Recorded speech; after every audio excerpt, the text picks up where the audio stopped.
ನಮಸ್ಕಾರ ಎಲ್ರಿಗೂ. ವನಿತೆ ಕನ್ನಡ ವಾಹಿನಿಯ ಮತ್ತೊಂದು ವಿಡಿಯೋಗೆ ಎಲ್ರಿಗೂ ಆತ್ಮೀಯ ಸ್ವಾಗತ. ಇಂದಿನ ವಿಷಯ ಕರ್ನಾಟಕದ ಸರ್ಕಾರಿ ಶಾಲೆಗಳು. ಕರ್ನಾಟಕದ ಸರ್ಕಾರಿ ಶಾಲೆಗಳು ಗ್ರಾಮೀಣ ಮತ್ತು ನಗರ ಪ್ರದೇಶದ ವಿದ್ಯಾರ್ಥಿಗಳಿಗೆ ಕೈಗೆಟುಕುವ ಗುಣಮಟ್ಟದ ಶಿಕ್ಷಣವನ್ನು ಒದಗಿಸುತ್ತವೆ. 1ರಿಂದ 10ನೇ ತರಗತಿವರೆಗಿನ ಮಕ್ಕಳಿಗೆ ಉಚಿತ ಶಿಕ್ಷಣ, ಮಧ್ಯಾಹ್ನದ ಬಿಸಿಯೂಟ ಮತ್ತು ವಿದ್ಯಾ ವಿಕಾಸ ಯೋಜನೆಯಡಿಯಲ್ಲಿ ಉಚಿತ ಶೂ, ಸಾಕ್ಸ್ಗಳನ್ನು ಸರ್ಕಾರವು ನೀಡುತ್ತದೆ. ಕರ್ನಾಟಕದ ಸರ್ಕಾರಿ ಶಾಲೆಗಳ ಪ್ರಮುಖ ಮಾಹಿತಿ ಮತ್ತು ಸೌಲಭ್ಯಗಳು ಹೀಗಿವೆ. ವಿದ್ಯಾ ವಿಕಾಸ ಯೋಜನೆ. ಸರ್ಕಾರಿ ಶಾಲೆಗಳಲ್ಲಿ ಓದುವ ಮಕ್ಕಳಿಗೆ ಉಚಿತ ಸಮವಸ್ತ್ರ, ಪಠ್ಯಪುಸ್ತಕಗಳು ಮತ್ತು ಶೂ, ಸಾಕ್ಸ್ಗಳನ್ನು ವಿತರಿಸಲಾಗುತ್ತದೆ. ಅಕ್ಷರ ದಾಸೋಹ.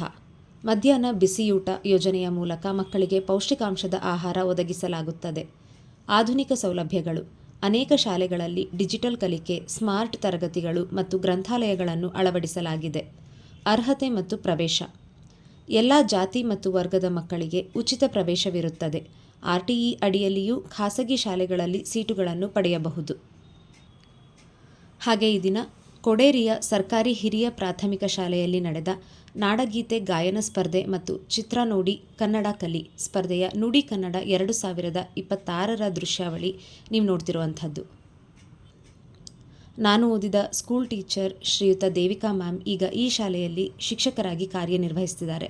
ಈ ಮೂಲಕ ಅವರಿಗೂ ಹೃತ್ಪೂರ್ವಕ ಗೌರವವನ್ನು ಸಲ್ಲಿಸ್ತಿದ್ದೀನಿ. ಈಗ KS ನರಸಿಂಹಸ್ವಾಮಿಯವರು ಬರೆದಿರುವಂತಹ ದೀಪವು ನಿನ್ನದೆ ಗಾಳಿಯೂ ನಿನ್ನದೆ ಹಾಡಿನ ಸಾಲು. ದೀಪವು ನಿನ್ನದೆ ಗಾಳಿಯೂ ನಿನ್ನದೆ, ಆರದಿರಲಿ ಬೆಳಕು. ಕಡಲು ನಿನ್ನದೆ ಹಡಗು ನಿನ್ನದೆ, ಮುಳುಗದಿರಲಿ ಬದುಕು. ಬೆಟ್ಟವು ನಿನ್ನದೆ ಬಯಲು ನಿನ್ನದೆ, ಬೆಟ್ಟವು ನಿನ್ನದೆ ಬಯಲು ನಿನ್ನದೆ, ಹಬ್ಬಿನಗಲಿ ಪ್ರೀತಿ.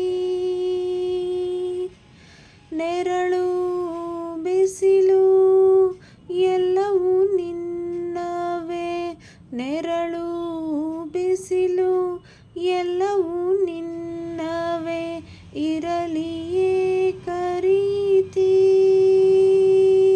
ಮಧುರ. ಧನ್ಯವಾದ. ಈಗ ಇಂದಿನ ಕಿವಿಮಾತು. ಯಾವುದನ್ನು ಅಳವಡಿಸಿಕೊಳ್ಳಬೇಕು, ಯಾವುದನ್ನು ಬದಲಾಯಿಸಬೇಕು ಮತ್ತು ಯಾವುದನ್ನು ಬಿಡಬೇಕು ಎಂಬುದನ್ನು ಕಲಿತಾಗ ಮಾತ್ರ ಜೀವನ ಸರಳವಾಗುತ್ತದೆ. ಧನ್ಯವಾದ.